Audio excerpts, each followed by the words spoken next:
free internet. We're about to have a fireside chat. Do we have the seats ready for the fireside chat? Are we going to get the seats on stage? Well, let me quickly introduce that, and then hopefully the technical team would get that done. So the fireside chat is going to be on impacting, investing, and role of philanthropists in driving inclusion and accelerating innovation. The session will be moderated, of course, by yours truly, Zacharias Amsalu, co-founder Africa Fintech Summit and managing director IBEX Frontiers.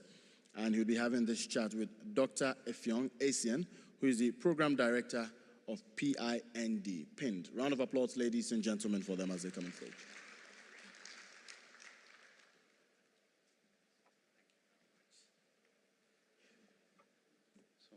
Until the seating is sorted out, I will give you what will be highlight of what we'll be discussing in this fireside chat.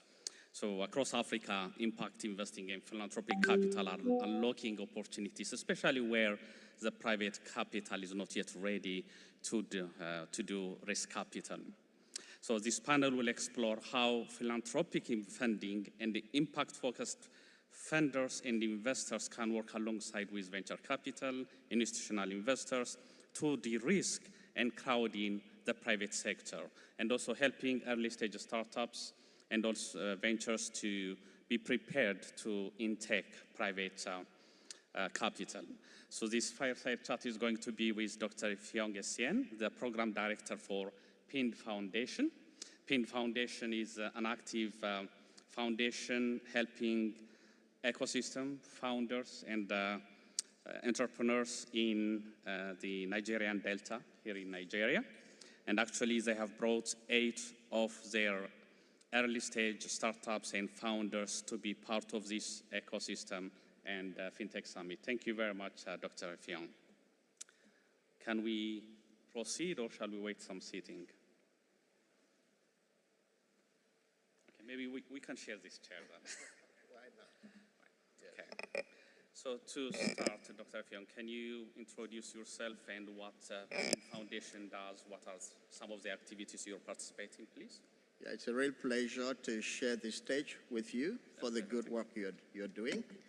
And it's a privilege also to join innovators and developers of not just Nigeria, but Africa as a whole, and by so doing, adding momentum to the global efforts in development. So we started very small, and we started about 15 years ago. My name, you've rightly introduced, Effiong Essien, Programs Director of PIND. PIND is an acronym.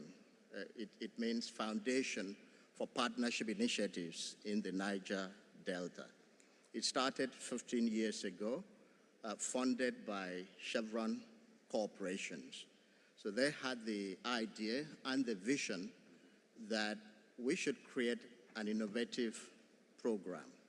And that initiative started 15 years ago, and they created 2 pillars of intervention, one in peace building and the other in economic development.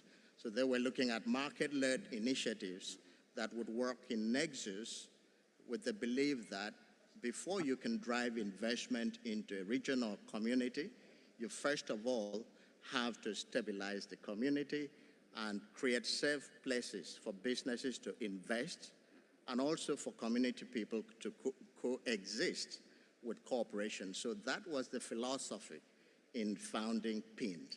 So we've existed, and for the 15 years we've existed, we've catalyzed a lot of businesses, impacted millions of lives of people as private sector developers. Thank you very much.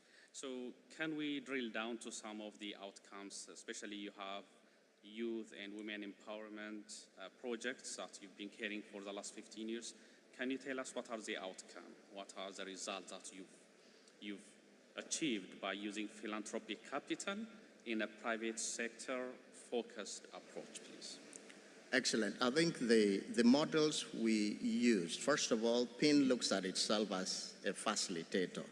So we're not market actors trying to compete with the market actors. So that gives us a very definitive position in helping understand the constraints impeding development.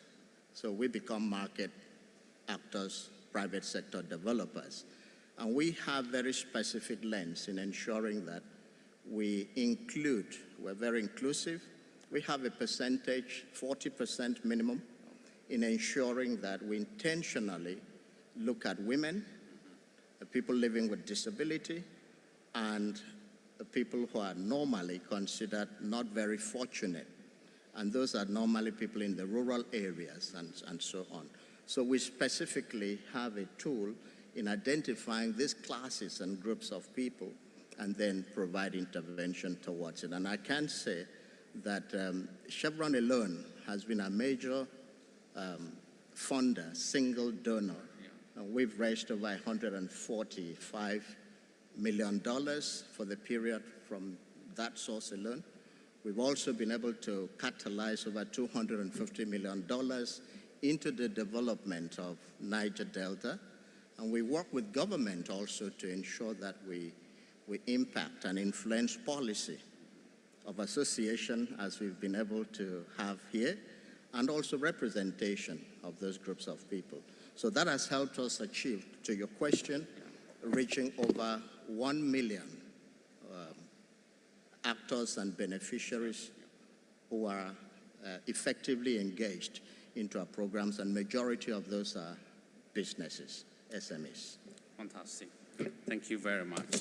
And this week you've brought 8 entrepreneurs to participate in this ecosystem. You've spent money to cover their travel costs and come here. Actually, one of them is participating in the pitch competition. Absolutely. So what is your intention when you are bringing your founders in the Nigerian Delta, connect them to the international ecosystem like the FinTech Summit here?